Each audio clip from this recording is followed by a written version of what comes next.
Good afternoon, everybody, and welcome to the second Hawkeye Parent and Family webinar of 2018. My name is Lisa Von Munster, and I work here in the Office of Academic Support and Retention and will be the moderator for today's webinar. If you are unfamiliar with our webinars, they are hosted on the first Friday of each month from noon to 1. We hope that each one provides you with up-to-date information that may apply to your student's transition to the University of Iowa. We know that parent and family members play a vital role in student success, and we hope that these webinars provide a platform for us to provide you with resources that help you support your student and their success. Now remember, if you can't attend every live webinar, we do record and post them later on our YouTube page. For more information, future topics, or to sign up for webinars, please visit parents.uiowa.edu. Today's webinar is Academic Support Resources, hosted by our very own office. So today I'm joined by one of my wonderful colleagues, Lisa Kelly. Lisa is an Assistant Director for Academic Support and Retention.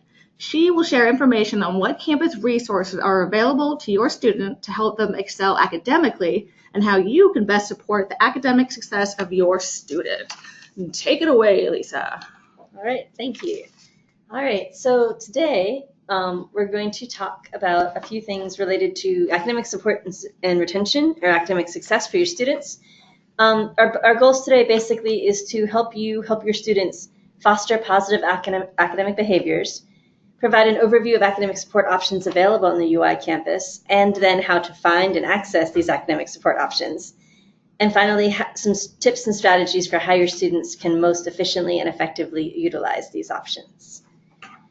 All right. So the first thing I wanted to just mention briefly is that student success, especially student academic success, or student success in general, is holistic in nature, which means that it's multifaceted. Academic success is just one critical component or piece of overall student success. This may also include, how your students are doing socially here, how they're transitioning with making new friends, with getting new experiences, with taking advantage of different kinds of opportunities on campus.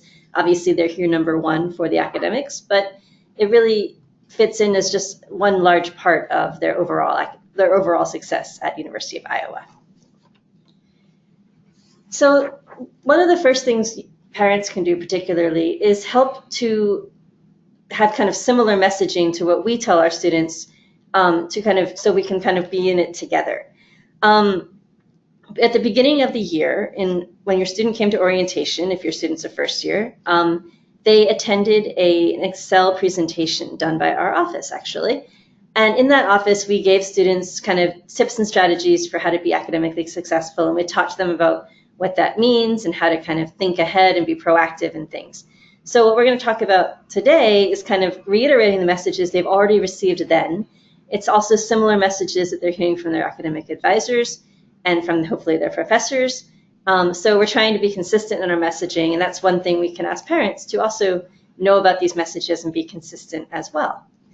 So one of the first things we talk to students about is they need to be proactive in utilizing resources. As we'll talk about today, there are a lot of options and opportunities available to students, but we're a large campus, we're a big institution. And it's really up to students to know they need help and to seek out helpful resources as early and, as I say, as early and often as they can. No one's going to knock on their dorm room door and say, "Hi, I'm your tutor. I'm here to help you." But students who seek out tutors and resources will find that they are available for most any class they're looking for. Another thing students should do is establish and use a network of support. And this can mean a lot of different things. Obviously, family is a huge part of their network of support.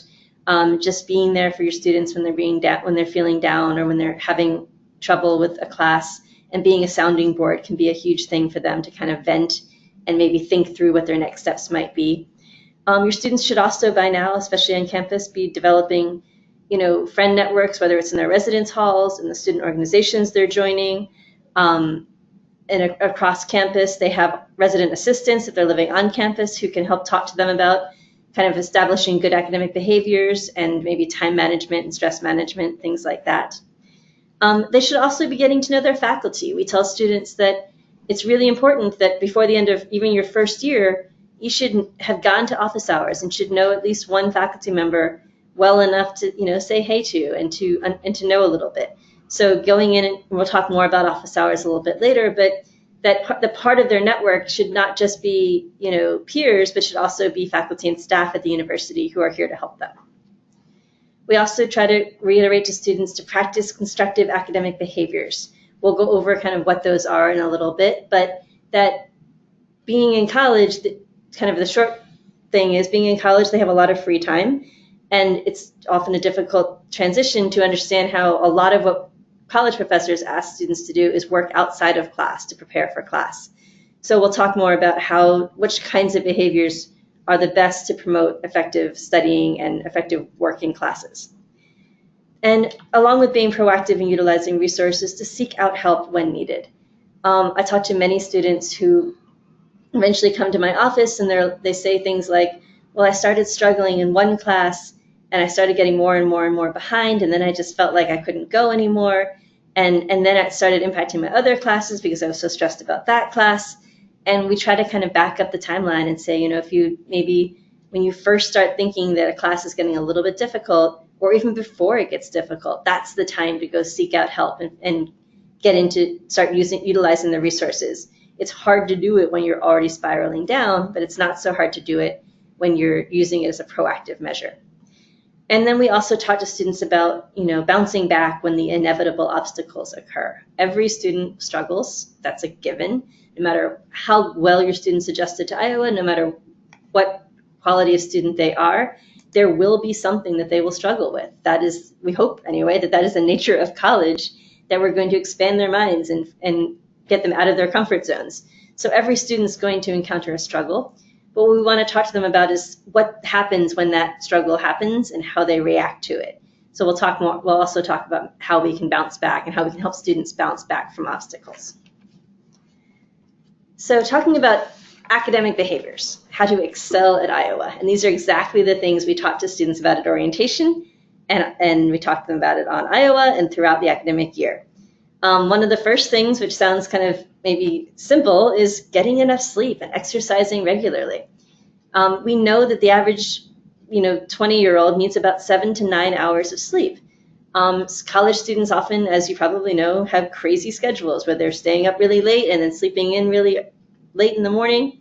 We try to talk to students about kind of creating more of a regular sleep schedule where maybe if 7 hours is their go-to time, maybe going to bed at midnight and getting up at 7 every day, and making that consistent throughout the week so that we know they're going to stay up later than a lot of older adults do, but they don't necessarily have to just have crazy weird sleep patterns, because that's impacting their stress levels and how they're feeling. Also, exercising regularly. We have a wonderful hill right outside of our office. I'm looking at it right now that students can walk up and down as often as they want. We also have a beautiful CRWC campus rec center with a climbing wall and raging river and all kinds of basketball courts and all kinds of great things. Or just walking across campus to class instead of taking the CAM bus. Now that the weather's starting to get a little bit nicer, it's amazing what taking a walk will do to just clear your mind and make you feel a little bit less stressed. So encouraging your students to sleep regularly, get on a schedule that works for them, and exercise regularly. Now, this doesn't mean they have to all of a sudden start hitting the gym 7 days a week if they're just kind of a moderate exerciser, but doing something to make them feel good. And I think I'd add to that, eating, thinking about how they're eating. Are they going to the pizza bar and the burger bar every day at Verge, or are they occasionally going to the salad bar and occasionally getting some maybe grilled chicken or something good, better to eat? Maybe talking to students about how eating, sleeping, and exercising impacts all aspects of their life. And it will forever. I'm jumping in because I have to have 7 to 9 hours of sleep. I have to exercise somewhat, even if it's just walking around campus. And those weeks when I start eating sugar every day, I sure go downhill. It affects the way you can concentrate and everything. Another thing we find is students who are involved on campus tend to stay on campus and feel more involved with the university and have better grades. This can mean joining student orgs. Our students love to get involved. We have over 500 different student organizations they can join. It might mean getting a job on campus. We actually know that students who work between 10 and 20 hours a week on average have a higher GPA than students who don't work at all. And I think part of that is by being a little bit busier, students then have to manage their time a little bit more. If they have a job or they're in a student org and they're kind of spending some time on other things, then they don't have these wide swaths of free time, but they have to realize, oh, I only have 3 hours for homework today. And all of a sudden they get much more efficient with their time. Also, getting involved on campus can help with things like building a network, because if they have an on-campus job, they're maybe going to be working with faculty and staff and seeing them outside the classroom and getting to know them in ways that other students don't get the opportunity to. So there's tons of opportunities to work on campus. I think we have another webinar on campus employment actually coming up later this spring. So if that's an option for your student, talking to them about why it might be a good idea to get a job, even if money isn't, even if they don't need the money, it's an opportunity, it's a resume builder, it's things like that. Then there's the kind of obvious ones, but maybe not so obvious. The number one best academic behavior is to go to class. It sounds really simple, again, but when it's either very, very cold out or very, very beautiful out, we notice that our students sometimes have trouble with getting to class. If you go to class, your faculty get to know you. You're hearing about the work in ways that are different from the textbook or the readings or the practice problems, and you're getting more hands-on experience with what you're learning. And then once you go to class, take some notes. We talk to students about this. Just attending a lecture and listening is obviously the first step, but really being intentional about taking notes will help them remember what they learned in class. And then reviewing those notes after class as well. I know I was a fault. This was my big problem when I was an undergrad. I would take lots and lots and lots of notes, but I would never look at them again until the week before the test. And then I had no idea what I'd written because it was incomprehensible to me. But if I'd spent 10 or 15 minutes every day after class just reviewing, just filling in those gaps, just writing out what those kind of scribbled words meant, now I'm going to have notes that are actually useful for me when I go back to study. It doesn't take long, but it's a good practice to get into. Also, it's very, very important to complete readings before class. On a college schedule, students are in class 2, maybe 3 days a week for most classes, and there's a bunch of assignments and readings to do in between that. Those are equally as important as what's happening in the lecture. It's not like high school where faculty are basically telling students everything they need to know in class. A large percentage of what they have to learn, they're learning outside of class on their own through the readings, the practice problems, the homework, things like that. So it's really important for students to stay on top of that. And that's definitely one thing you can talk to your student about is, how much reading are you doing? How much time are you spending on your classes? We know, for instance, that if a student's taking a 3-semester-hour class, that means that they're expected to do between 15 and 30 hours of work. They're expected to do about 15 hours of work for that class outside, between 2 to 3 hours outside of class for every 3 hours inside of class. So that if they're taking a full-time load, that's where I got to the 30. They should be doing about 30 hours of homework outside of class for about 15 hours inside of class. So it's really important that students think about that as part of being in college. It's not just attending class, it's doing the work outside of class. And finally, we have a course management system called ICON. This may be similar to what a lot of high schools used, but it's kind of the one-stop shop for students to find all their deadlines, all their assignments, all their course information. Students should be logging into ICON at least daily to check on assignments, to check on what's coming up due, to check on readings, to see what's changed in their courses. And I will share some insider information. Faculty can see how often students have logged in for their class. And they can tell if the students are actually participating and doing the work they need to in ICON or not. So it's important for students to log into ICON regularly, make that part of their everyday experience, and to use the resources that are on there. All right, so as parents, how can you help kind of send the messages to students about good academic behaviors? One thing you can do is tap into both intrinsic and extrinsic motivation. Your student has been very successful in high school. They got into Iowa. They're here at Iowa and doing well. So we know that they're good students. We know that they know how to study and how to be prepared. So talking to them about kind of what are your motivations? Why are you taking the classes you're taking? What are you getting out of the classes? How do you see this class helping you in the future? Kind of helping them see the big picture around the classes they're taking, especially if they're taking a lot of gen eds. Maybe how they think those gen eds might help them as they decide on their majors and things. and figuring out what makes them tick intrinsically as well as extrinsically. For some people, getting the A so that they can get into med school, that's the drive they need, and they're very strategic, and they will work just as hard as they have to get those grades. Other students really want to learn for learning's sake, and so really tapping into like how much they're enjoying their class or getting to know their professor or enjoying the conversations they're having in class. So find out kind of what makes your student tick and help them kind of help motivate them towards their goals.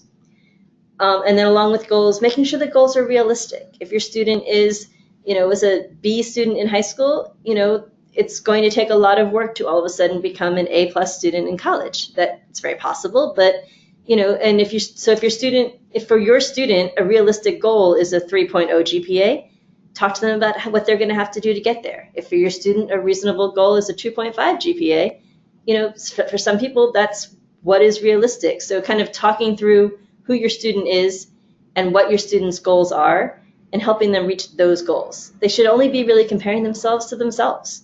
Everyone should be striving to better themselves each semester, but maybe taking some of the stress off having to, do the same as their friends or having to work as hard as their friends. I know students will often come to my office and say, I feel like I'm working harder than other people, or my friends say they never study and I have to study all the time. And part of me says, we often sort of talk about how little we're working because it's a cool thing, but I think a lot of our students work really hard. And I think, and it really is, once you get to college, it really is an individual thing, how hard you need to work and how much work you want to put into your academic success.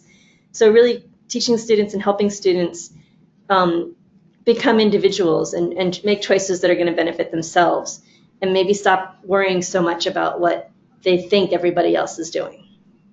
All of that will help them to foster a sense of belief in themselves. That's really what we want to get out of college, is students who are individuals, who are well educated, who are thinking for themselves and making decisions. So we really want to spend the 4 years of college helping students be more self-confident and feel like they can take charge of their own lives, right? So one thing to think about is determining gaps, like between, say, what you want to achieve and what you are achieving. So there's a few questions you can definitely talk to your students about in kind of determining where gaps are. For instance, how do you want to spend your time? What matters to you? What academic goals do you have? Versus how do you currently spend your time? We have a lot of first-year students maybe who spend a lot of time playing video games and talking to their friends, and all of that can be really important to develop their social networks. But if that same student also says, well, I want to get into med school in 3 years, that's a great conversation to say, is what you're currently doing helping you achieve that goal? What do you want to be doing with your semester or your day versus what are you doing with your semester or your day? And looking at what's the same and what's different. Another gap is often like, who have been your support people in the past? In high school, maybe it was parents and teachers and coaches and friends. And maybe as it's moving on to college, it may be a different set of people. Maybe it's going to be TAs and professors and people who work in their research lab. Talking to students about how can the people that you choose to be your support network help you close the gap between what you do and what you want? So how can looking at mentors and talking to mentors about what they do help students develop their own academic personality and their own success strategies? And then always, behavior is on the student. So what behaviors can you be doing in order to help you close the gap, right? It's really important for students to take ownership about their academics. So if they're doing things that are not conducive to good strategies, talking to them about that, and then trying to brainstorm what might be some better strategies that the student can be employing to become better academically. Another thing that we really want to talk to students about is building resiliency.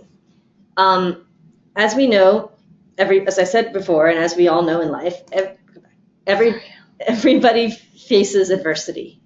We're just messing with the slides. Sorry, we have someone messing with our thing. Okay, well, I'll talk about Keep talking, sorry. There we go. Okay. So everybody faces adversity. And as we know, there is consequences to adversity. So this is a story I often tell students at orientation at the beginning of the year. Everybody's going to struggle in college.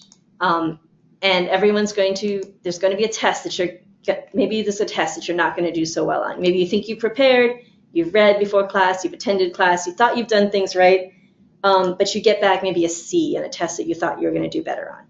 There's kind of two options then, right? Well, there's more than options, but one option might be, you know, oh no, I'm horrible at this. I can't get into med school. I'm going to pack up and go home. I give up, right? The second option might be, you know what? Maybe I didn't study the right things for that test, and maybe I can go talk to my instructor or go to an academic resource or something and figure out what I did wrong so I can get better next time. So we want to develop students who are resilient, who have that second thought when they face adversity. You know, we don't want students to just give up at the first hint of trouble, but to figure out how to persevere and how to get through adversity. One thing we talk to students about is developing interdependence as well. So, you know, when students are very young, they depend on you, their parents, for pretty much everything. And then you probably remember a few years ago in middle school or high school when your student basically was like, I'm grown, I got everything, I don't need any help. You know, they have that kind of young teenager mentality. What we try to tell college students is that actual, you know, adults have learned that it's not necessarily that one has to be totally dependent or totally independent, but that interdependence is the way really smart adults work through life. You know, seeking out help when we need it, taking advice when we need it from other people, letting people help us when we're floundering, and then maybe reaching out and helping somebody else when they're floundering. So kind of talking to your students about how to develop that, to develop resilience, and also to think through how they can be interdependent and not necessarily feel like they have to do everything on their own, but also develop some independent skills so that they're ready to take on the next challenges in their life.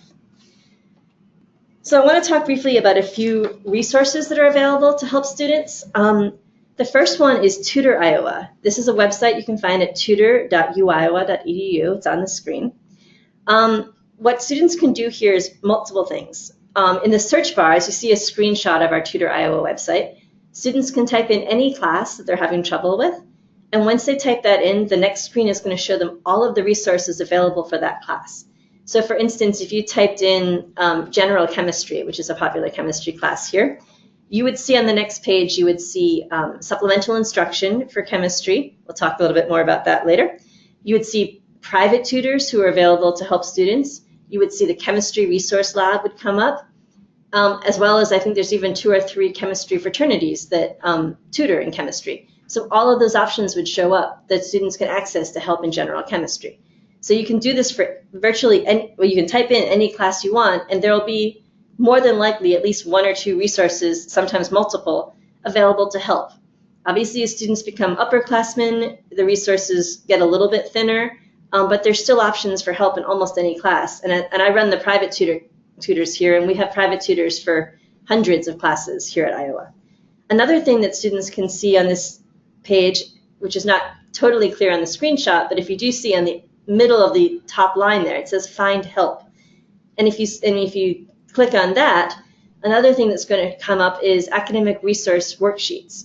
So let's say your student's having a little bit of trouble with managing their time, or they're stressed out and they need some stress management techniques, or they're worried about talking to a faculty member, or they're taking an online class and they need some help with that. There's worksheets for all kinds of kind of general academic behaviors on this website that students can access, and just it takes 5 minutes to kind of go through the worksheet, learn a little bit of information, and they're all actionable things that students can use right away.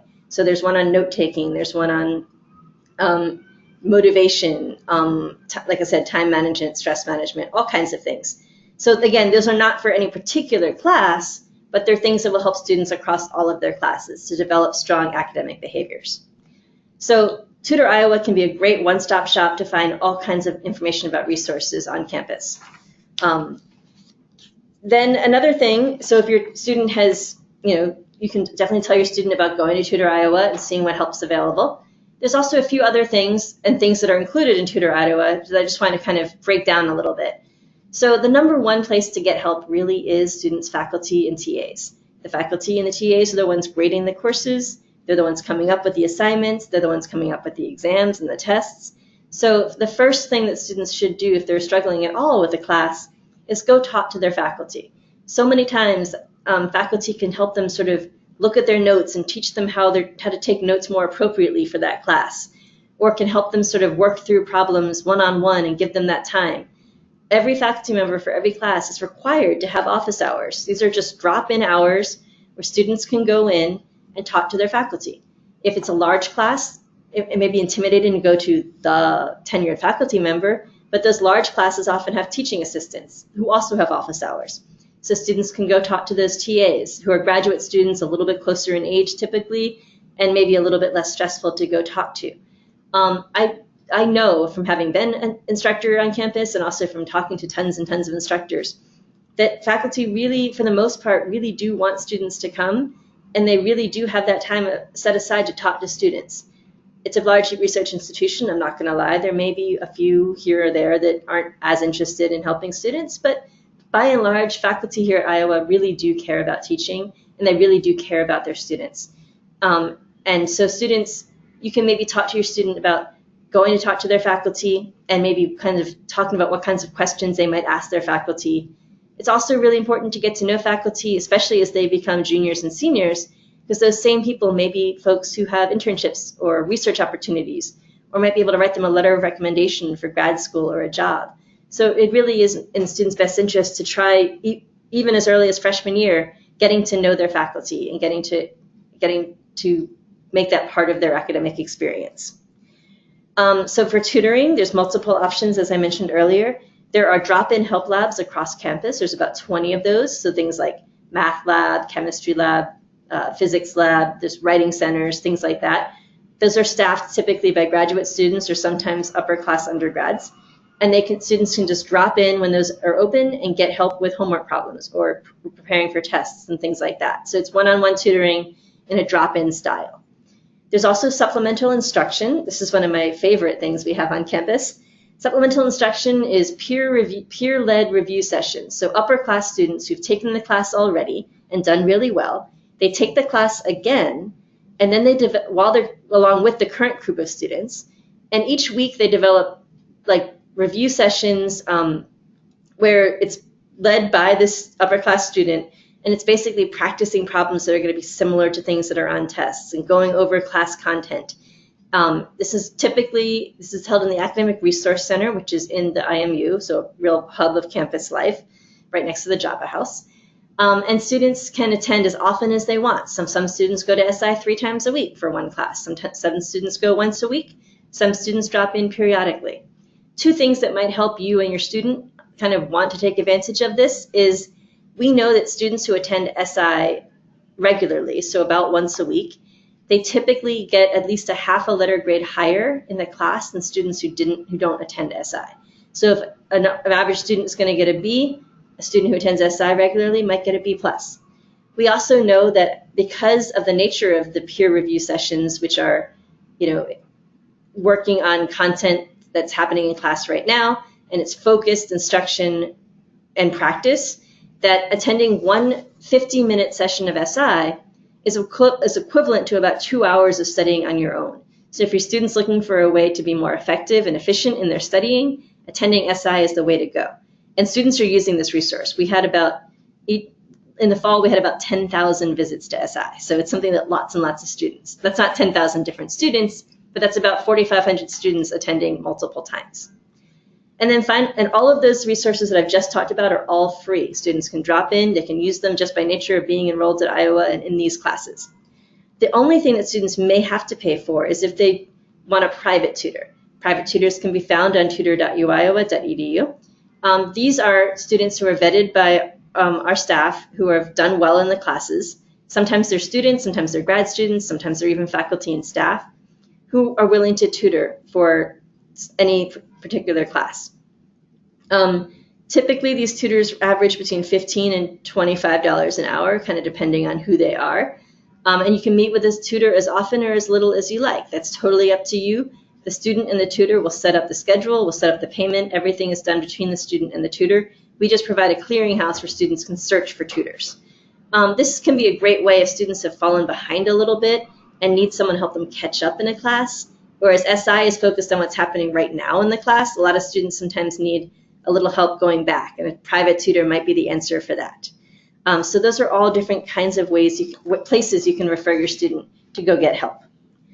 And then when you're talking to your student about going to use resources, you may talk to them about what to do when this happens. So if they're thinking about going to office hours and they're worried about it, they can do some things to make sure it's a successful experience. So for instance, if they go to see a professor, bring their notes and their course materials with them. A lot of times professors will ask students to see their notes so they can see if they're really getting the important aspects of lecture, or if they're understanding the key concepts that are being talked about. So bringing books and bringing notes with them to office hours will make them more successful. Also, come prepared with questions or areas of things they want to discuss. It's really hard for a faculty member if a student just comes in and says, "Hey, I need help." That's a really vague thing, and that you can't exactly reteach, weeks and weeks of course in 1 hour. And there probably are multiple students coming to office hours at any given time. But if a student can prepare 2 or 3 either questions they have about the material, or terms that they're unclear about, or practice problems that they just couldn't solve, that's the kind of thing a faculty or a TA member can just say, "Okay, great, let's talk through these things," and help them with it. And then they've started the conversation, and then it becomes easier from that. I know this sounds kind of, again, simple, but expect to learn. You're going to office hours or tutoring or SI with the attitude of, I am going to learn something here today, and I'm going in wanting to get more information. So just kind of the attitude of how you go in can impact what you get out of it. So going in, expecting it to be a useful thing, and expecting that you will be able to solve your problems with the help of these other people, that's going to help students actually succeed. And then finally, asking questions as they arise throughout the semester. Don't wait until you're already struggling or already in so deep you don't even know which way is up to start seeking out help, but go early. Like, go the first week or 2 of class and talk to professors. Start going to put SI in your calendar as if it's another class you have to attend, so that you attend it every week regularly. That's how the students are going to get that grade balance for sure. But seeking out resources part of their everyday life. One student I talked to recently says he just sits every single afternoon in the math lab for 2 hours and does his math homework there. Some days he uses the TAs, some days he doesn't, but he makes it part of his schedule so that he's going to go there and do his homework, so that when he has questions, there's someone right there to help him. And it's his way of managing his time so that he knows he's going to spend 2 hours in his math homework every day. So things like that can help students make academic resources part of their everyday experience. So basically, help your student by asking them how their things are going academically. Ask them if they're happy with how things are going academically. Ask them, midterms are coming up, either right before or right after spring break, depending on different classes. So, maybe just asking if they're going to review sessions, which many professors offer, if they're reviewing their notes regularly, how they're planning to study for tests. Just kind of showing them that you care and that you kind of know these things are happening will go a long way in helping our students feel like they have that network of support, and you're a large part of that. All right. Thank you so much, Lisa, for all the great information on the variety of academic resources and how to best support students in their academic journey. We will now move into the question and answer portion of our webinar. Please keep in mind that Lisa is unable to answer questions about specifics on your student's experience, but she can provide information that may be helpful in guiding your student. If you have a question, go ahead and type it into the question box on the side. We will then read the question so all participants can hear, and then we will answer the question. If we are unable to get to your question during the webinar, we will follow up with you by email. We'll just give a few minutes. We get a couple of questions lined up.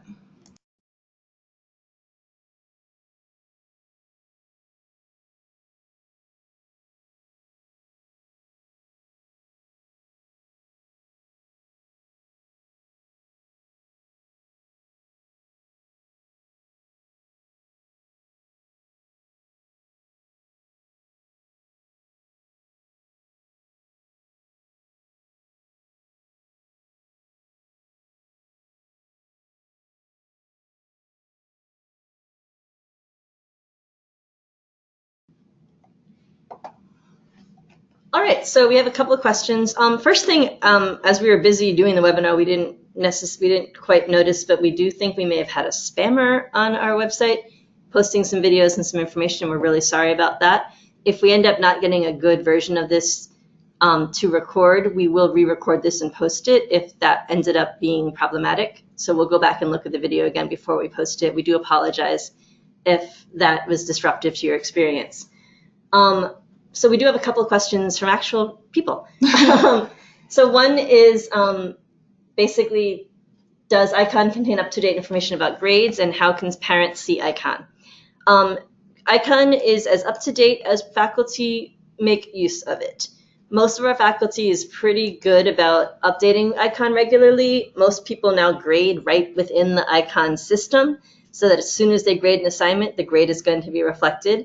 But not all faculty have students upload all assignments to ICON, so some things take some time, but typically multiple times this semester, professors are putting in grades. So it's fairly up to date. It is not like high school, where I think a lot of high schools, they're required to post grades like every single day. We're not definitely there yet, nor do I think we'll ever actually be there. But it is a place where students can regularly check to see what assignments are coming up and whether they've been graded or not. And they can use that to loosely determine sort of where their grades are at. I'd say the larger the class, the more likely it's actually pretty up to date. Sometimes smaller seminar style classes, faculty take a little bit more leeway in just turning things in like on paper, or not necessarily updating grades as often as other classes. As for can parents see ICON, I believe that there is a way students, if they so choose, can choose to give their parents permission to see some aspects of ICON, so that parents can keep up with some of what their students are doing. There is basically a place students can check where they can add you as a guest observer. But that would be a conversation you need to have with your student to see if they're willing to give you that permission.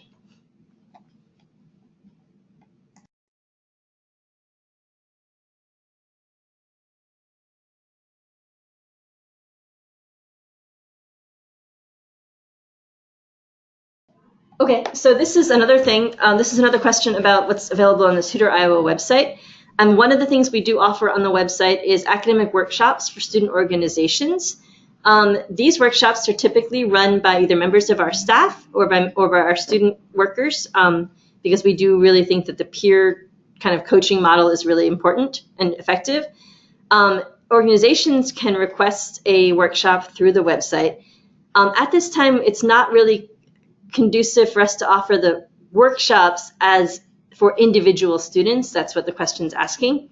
But the workshops are mainly taken from the material in the worksheets that are also on the website. So the students would be getting very similar information if they were to look at so for instance, one of our workshops is on time management. If the student was to look at the time management worksheets on the other part of the website, they would see that those worksheets are very similar to the workshops. If students want additional help with those skills, if they maybe looked at the worksheets and they need some explanation, or they want to kind of talk it through with someone, they can make an appointment to come talk to someone in our office, and we can do either professional staff in our office, graduate student staff, or some of our student staff would be able to kind of walk them through that information and give them some more tips and strategies, and maybe some more additional examples of how to use those worksheets. So if a student is interested in an actual workshop, they might talk to their RA. We do a lot of things for the hall. So if they and a bunch of their friends are all interested in a similar topic, we'd be happy to go in and talk to their hall. Or if they're part of a fraternity or sorority or other student organization that, say, needs an educational credit, we could definitely come and do a workshop for a larger group. But as for individuals, it's more about one-on-one meetings and going through the worksheets. We have another question here. We're just kind of parsing it out here. Okay, so this is a question that sometimes comes up about graduate TAs. We do have this question's asking basically what happens if the student has trouble understanding their TA, who maybe speaks with an accent or is talking, basically has some language differences.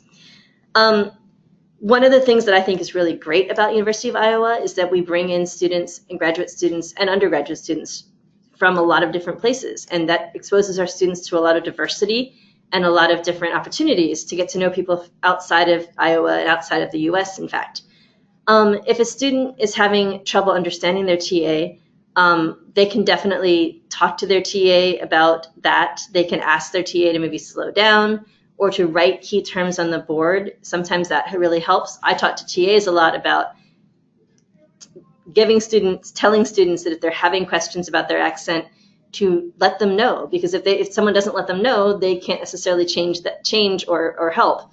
But that if there are language difficulties, to maybe write more things on the board. All of our graduate TAs who are teaching have to take not only the TOEFL, which is a language readiness test, but they have to take a special test here at Iowa that determines their ability to teach at Iowa. This is really hard. A lot of people from other countries, a lot of our graduate students don't pass this on the first try. So if they're TAing a class, they've proven that they have the ability to both be conversant in English and to teach in English and to read in English in ways that are fairly strict. So another thing to kind of maybe talk to students about is letting them kind of don't make resistance the first thing. Like if students having trouble with an accent, try to get used to it and try to learn it. It's kind of like if you ever go see a Shakespeare play the first time, you might not understand what's being said, but over the course of the 2 hours that you're watching the play, you start to realize that you do understand it because you're allowing yourself to experience that language that kind of sounds odd and different. But that sometimes it's just a matter of getting used to it. But if we don't allow ourselves the opportunity to get used to it, if we just think we're never going to understand this, we put up a block that doesn't help. So it goes both ways a little bit. I know that the TAs have language, they've had to pass language tests, but I think it's also on our students to not let that be the reason they're not doing well in a class. They can go to talk to them one-on-one. They can go talk to the faculty. There's lots of opportunities to still seek out help, and not letting just kind of a different accent be the cause of a student not doing well. We're theater buffs here, by the way, which is why she used that one. Not shocking. Okay. This asks about any advice to encourage your student to take breaks from academic work, and that socializing and relaxing is a good stress reliever. Absolutely. The best students here, I think, are the most well-rounded students. It's really important to know that academics is only part of your whole Iowa experience, and that obviously the students come here for academics, and that is the primary goal. But anyone who studies all the time is going to get stressed out. So it can be little things like encouraging students to take breaks from studying or study with friends so that they can then, after maybe 30 or 40 minutes of good hard studying, they can take a 10-minute break.